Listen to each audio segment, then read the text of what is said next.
The future. It's coming faster than any of us are probably really prepared for. We read management books by the dozen, don't we?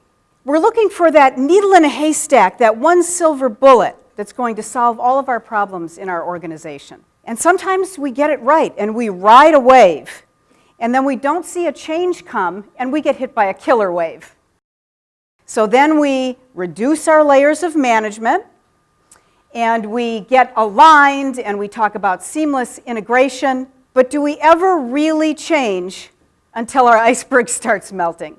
We often really need to have a burning platform, and too often that burning platform is negative. So when we think about innovation, what if everything we think we know about innovation is actually wrong? Innovation comes from people who are creative. If you're not Steve Jobs, you just really can't be an innovator.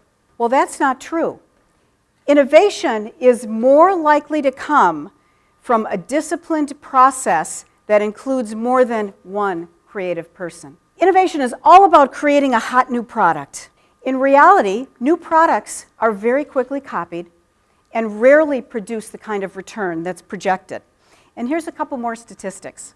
The volume of activity is all around product innovation. Look at that. This is a 10-year study by the Doblin Group. But the return, less than 2% of projects. So only a couple of them actually really create all of the return. So innovation has to be really radical to create real change. So we need something groundbreaking. It has to be something really big. Something small and incremental just isn't worth it. But in fact, what we might call minor innovations or innovations in business process are ones that have lasting, significant impacts. Innovation is expensive. Lots and lots of resources, research departments, et cetera, et cetera. Well, in reality, scarcity of resources is more closely correlated with high levels of innovation. You just have to get creative.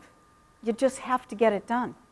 So what kinds of skills should we look for in our organization today and as we look at our talent strategy? Associating, the ability to associate, questioning, observing, networking, finding out information from anybody, anywhere in other industries, and experimenting. And what kinds of innovators are there? Well, there's non-innovators, and that doesn't make them stupid or whatever, right? We need innovators and we need people that can actually execute. So there's people like me who are startup entrepreneurs. Some of my favorite people, and where I think HR has a tremendous opportunity, is in corporate entrepreneurs. And I call them intra-preneurs. In fact, about 20 years ago, Gifford Pinchot wrote a book called Intra-preneuring. And it still is one of those classic books that I'd urge you to pick up. There's product innovators and there's process innovators. And the product innovators get all the big headlines. It's not usually the process innovators that do, but process innovation, business model innovation, those are the kinds of innovations that most impact our everyday life in work and in the products and services that we use as consumers ourselves. So I'm an entrepreneur. We have many entrepreneurs in your own way in this audience today. So I'd like to tell you a little story about $50. What does $50 get you? This actually was an experiment where 4 high school students were given $50 as an experiment. Lena opened up a savings account with her $50. Sarah took her friends to see a movie.